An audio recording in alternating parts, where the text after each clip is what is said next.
यसमा पनि युक्रेन र रसिया बीच किन लडाई भइरहेको छ भन्ने विषयवस्तुमा तपाईहरुसँग केही विषयवस्तु शेयर गरौँ भनेर म उपस्थित भएको छु। खास गरिकन युक्रेन र रसिया बीच सन् 2022 बाट निरन्तर लडाई भइरहेको छ र धेरै जनाको जीवन गुमिसकेको छ। धेरै जनाले परिवार गुमाइसकेका छन्, धेरै जनाले तपाईको चाहिँ आफ्नो आफन्तजन गुमाइसकेका छन्, धेरै जनाले धेरै चीज गुमाइसक्नु भएको छ। तर पनि ती लडाई किन रोकिदैन? प्यालेस्टाइन र इजरायल बीच लडाई थियो, विशेष गरिकन हमास र त्यहाँ प्यालेस्टाइनको एउटा जुन आतंककारी संगठन हमास र इजरायल बीच लडाई थियो, त्यो पनि अहिले युद्धविराम भइसक्यो। थाहा छैन कतिसम्म यो युद्धविराम रहन्छ। तर रसिया र युक्रेन बीच किन लडाई भइरहेको छ? धेरैजनाको चासो र चिन्ताको विषयवस्तु जस्तो लाग्छ मलाई। किनभने यो दुईवटा देशको मात्रै लडाई नभएर दुई ध्रुवहरू बीचको लडाई हो भन्ने म बुझ्दछु।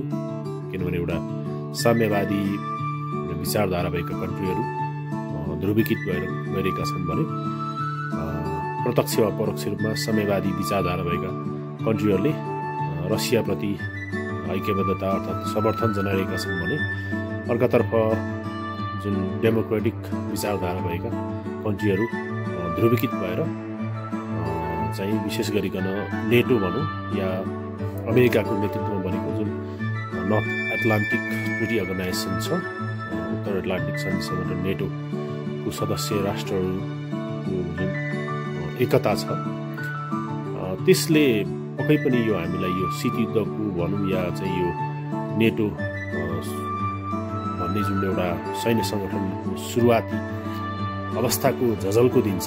किनभने यो नेटोको स्थापना सन् 1949 अप्रिल 4 मा भएको थियो र यसको खास उद्देश्य भनेको त्यो बेलाको सोभियत सङ्घलाई च्यालेन्ज ट्याकल गर्नु नै थियो। किनभने विश्वमा तपाईको साम्यवादको चाहिँ उदय र विस्तार भइरहेको अवस्था थियो, जुन चाहिँ अमेरिका लगायतका पश्चिमा जुन प्रजातान्त्रिक जुन बहुदलीय प्रणाली भनौँ एउटा डेमोक्रेटिक कन्ट्रीहरूले चाहिँ मानवता ह्युमन इसेन्स माथिको एउटा च्यालेन्ज हो भन्ने उनीहरूले रियलाइज गरेर एउटा चाहिँ सैन्य सङ्गठन बनाउनु पर्छ र जुन एउटा साम्यवादको विस्तारलाई हामीले रोक्नुपर्छ भन्ने उद्देश्यले स्थापित भएको जुन संस्था हो, स्थापित गरियो त्यो संस्था नेटो भन्ने। र आज विशेष गरिकन लडाईँको मुख्य चुरो कुरा पनि त्यही नै हो। रसियाले जब युक्रेनले चाहिँ आफ्नो संविधानमा तपाईको जसरी भए पनि नेटोको सदस्यता लिने भनेर चाहिँ जुन उल्लेख गर्यो, त्यस पश्चात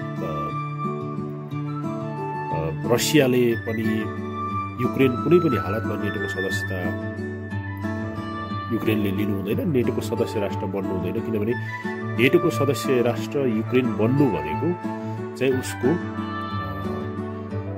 राष्ट्रिय सुरक्षामाथि खतरा उत्पन्न हुनु भन्ने रसियाले चाहिँ महसुस गरेको थियो र गरेको छ। त्यसै कारणले गर्दाखेरि विशेष गरिकन रसियाले चाहिँ आफ्नो म्यानिपुलेसनमा युक्रेनमा विभिन्न कालखण्डमा सरकारहरू गठन गर्ने प्रयास गर्यो र त्यसै जुन अन्तर्राष्ट्रिय भनौँ न एउटा चाहिँ हस्तक्षेपमा युक्रेनमा भनौँ एउटा सरकार बन्ने क्रम रह्यो। र जुन बेला चाहिँ रसिया चाहिँ समर्थित सरकार युक्रेनमा बन्यो, त्यो बेला चाहिँ तपाईँको चाहिँ क्राइमियामा रसियन सेना राख्ने अनुमति दियो र रसियन सेना राखिसके पछाडि क्राइमियामा विशेष गरिकन तपाईँको रसियन मूलका मानिसहरू या रसियन भाषीहरू बसोबास गर्दछन्। यो पनि म तपाईँलाई जानकारी गराउँ। त्यसैलाई अवसरको रूपमा रसियाले सदुपयोग गर्यो र त्यो क्राइमियालाई चाहिँ जनमत सङ्ग्रह जस्तो गरेर सन् 2014 मा तपाईँको चाहिँ रसियामा गाभ्यो र रसियाको डोनबास क्षेत्रमा पनि त्यहाँ थुप्रै रसियन भाषीहरू छन् र रसियन भाषीहरूलाई त्यहाँ चाहिँ पृथकतावादी हरूको समूहमा विभाजन गरेर त्यहाँ चाहिँ युक्रेनी सेनाको अर्थात् युक्रेन विरुद्ध लडाइँ चाहिँ 2014 देखि नै चलिरहेको थियो। त्यसो हुँदै गर्दाखेरि पनि रसियाले त्यतिखेर एउटा थ्रेटेनको रूपमा अब अलिकति चेतावनी जस्तो मात्रै लाग्छ मलाई। त्यो हुँदै गर्दाखेरि पनि युक्रेन कुनै पनि आफ्नो संवैधानिक व्यवस्था या आफ्नो जुन मिसनबाट कुनै पनि हालतमा टसमस भएन र 2022मा सन् 2022मा चाहिँ औपचारिक रूपमा चाहिँ युद्ध घोषणा गर्यो र युक्रेनको जुन युक्रेनसँगको लडाइँ अहिले पनि निरन्तर चाहिँ नि तपाईँको जारी रहेको छ।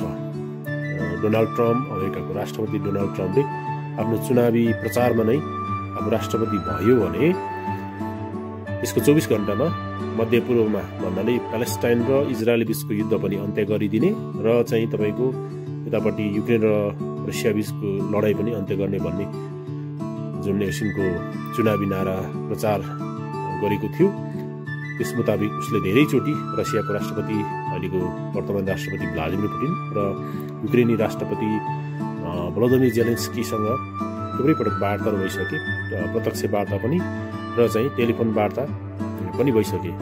तर दुवै राष्ट्रहरूले चाहिँ आफ्नो अडानभन्दा अलिकति पनि टसमस नगर्ने अवस्था भएको कारणले गर्दा अहिलेसम्म यो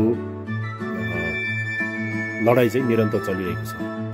त्यसो हो भने को चाहिँ गलत छ यसमा, अर्थात् कसको के स्वार्थ भन्ने सवालमा चाहिँ विशेष गरिकन रसियाको त नभनौँ, त्यो बेलाको तत्कालीन युएसएसआरको एउटा खण्डको रूपमा यो युक्रेन पनि रहेको र अझै पनि रसियाले युक्रेन चाहिँ कुनै छुट्टै एउटा स्वतन्त्र राष्ट्र नभइकन एउटा कतै न कतै आफ्नो स्याडो भनौँ न कन्ट्री टाइपको आफ्नो चाहिँ छायाले प्रभावित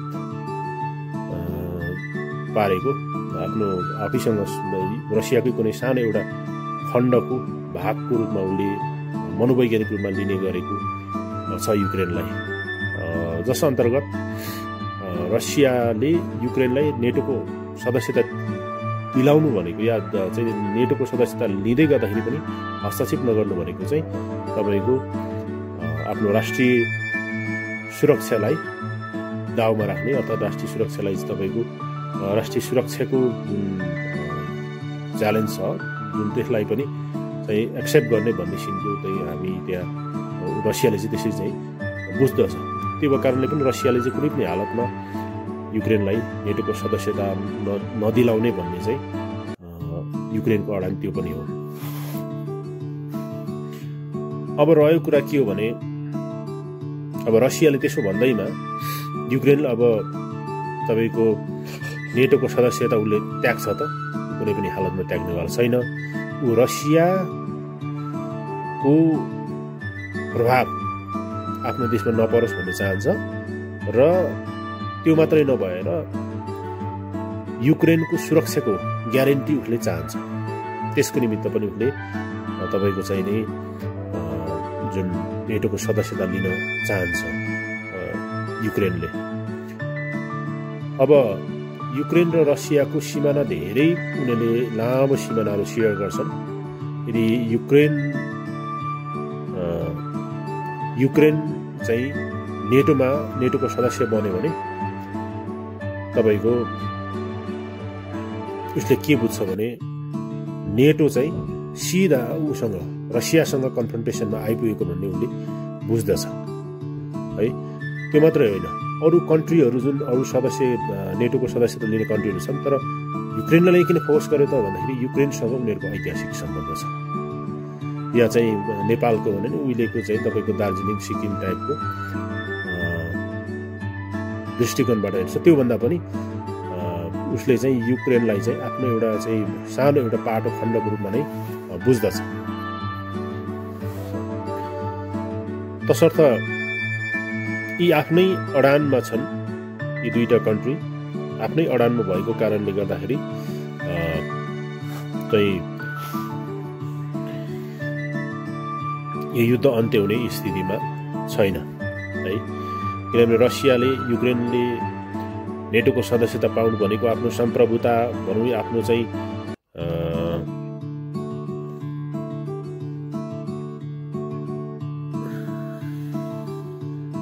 आफ्नो सम्प्रभुता भनौँ या तपाईँको आफ्नो चाहिँ राष्ट्रिय सुरक्षामा च्यालेन्जेस आएको भन्ने कुरा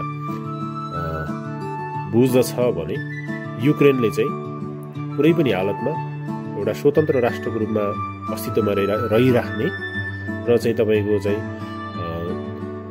र आफ्नो राष्ट्रिय सुरक्षाको पनि ग्यारेन्टी गर्ने हिसाबले उसले नेटोको सदस्यता लिन चाहन्छ र अमेरिकन राष्ट्रपति डोनाल्ड ट्रम्पले प्रस्ताव राख्दै गर्दाखेरि जुन शान्ति वार्तामा आउनुपर्ने शान्ति वार्तामा आउँदै गर्दाखेरि चाहिँ युक्रेनले अहिले जुन रसियाले ओगटेको भूभागहरू चाहिँ त्याग्नुपर्ने भन्ने खालको पनि चाहिँ प्रस्ताव नआएको होइन। तर अब त्यसमा त्यो भूभागहरू त्याग्दै गर्दाखेरि अब युक्रेनलाई पनि भएको के हो भने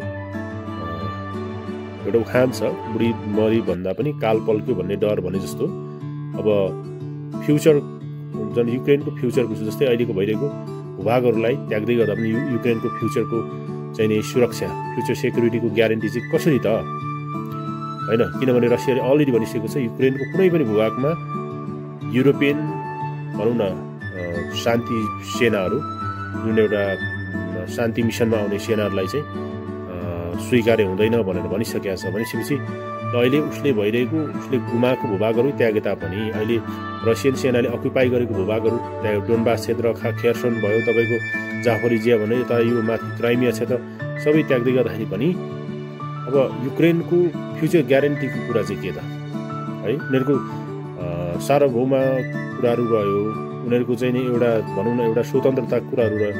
यो विषयवस्तु चाहिँ यो विषयवस्तुको ग्यारेन्टी चाहिँ के त, त्यो कुरामा कुनै पनि सुनिश्चितता युक्रेनले देख्दैन एउटा कुरा। र अब यो युद्धको अन्त्य कसरी हुन्छ त भन्ने कुराले धेरैको चाहिँ अब दिमाग खलबलाइरहेको छ। अब मैले चाहिँ यो देखेको यो युद्धको अन्त्य हुने अवस्था चाहिँ कुनै न कुनै पक्ष चाहिँ एकदम कमजोर हुनैपर्छ। अहिले युक्रेनलाई नेटो र अमेरिकाले पूर्ण रूपमा सहयोग गरेको छ भने तपाईँको रसिया पनि त्यतिकै मात्रामा आफैमा स्ट्रङ छ, विशाल कन्ट्री हो, विश्वको सबभन्दा ठुलो कन्ट्री हो, उसँग धेरै नेचुरल रिसोर्सेसहरू छन्, उसको इकोनोमी स्ट्रङ छ।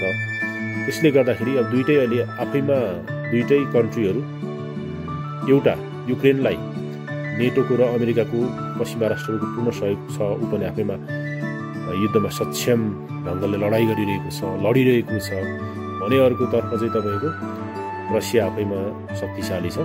त्यो हिसाबले यी दुइटै राष्ट्रहरू पछि हट्नेवाला छैनन्। भनिसके पछाडि अब यो युद्ध अनिश्चिततातर्फ धकेलिएको जस्तो महसुस भइरहेको छ। यो युद्धले चाँडोभन्दा चाँडो निकास पाउनु पर्दछ। यो युद्धले विश्वयुद्ध निम्त्याउनु हुँदैन, किनभने म आज यो बोलिरहेको कारण पनि यो एउटा यसले चाहिँ ग्लोबल इन्ट्रेस्टलाई भनौँ न क्यारी गर्छ, बियर गर्छ। त्यो हिसाबले मैले यो विषयवस्तुमा बोलिरहेको छु। यो डोनाल्ड ट्रम्पले हिजो अस्ति भर्खर मात्र टमाहक मिसाइल जुन अमेरिकाको मिसाइल प्रणाली छ अत्यन्तै यो प्रिसिजन स्ट्राइक गर्न सक्ने मिसाइल प्रणाली हो, जसले चाहिँ तपाईँको 2000 किलोमिटरसम्मको दूरीमा मार हान्न सक्छ। त्यो मिसाइल प्रणाली चाहिँ यदि भ्लादिमिर पुटिनले शान्ति वार्तामा आएन भने युक्रेनलाई दिन्छु भन्दै गर्दा अब रसियाले के प्रतिक्रिया दियो भने अब त्यसो हो भने यो चाहिँ युक्रेनसँगको लडाइँ होइन, सिधा यो मिसाइल प्रणाली चाहिँ युक्रेनले अमेरिकामा प्रहार गर्यो भने यो चाहिँ अमेरिकासँगको हाम्रो सिधै कन्फ्रन्टेसन हो र हामी चाहिँ यो सर्मात भन्ने र यो सतान भन्ने जुन चाहिँ इन्टरकन्टिनेन्टल ब्यालिस्टिक मिसाइल जसले वार हेडहरू पनि बोकेर उठ्छन्, वार हेड बोकेर उठ्ने मतलब न्युक्लियर वार हेड मैले भन्नु खोजेको, त्यो चाहिँ प्रयोग गरेर वासिङटनलाई पनि प्रहार गर्ने भन्ने सम्मको धम्की दिएको थियो। यसको मतलब यसले यो युद्ध चाहिँ अत्यन्तै भयङ्कर मोडमा प्रवेश गरेको छ।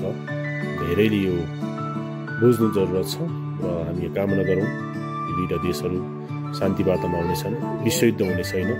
र त्यो हामी कामना गर्दछौँ शान्ति वार्ता होस्, हामी शान्तिमा बस्न पाऊँ, हाम्रो कमिङ जेनेरेसन यो पृथ्वी सुरक्षित होस्, आणविक लडाइँ नहोस्।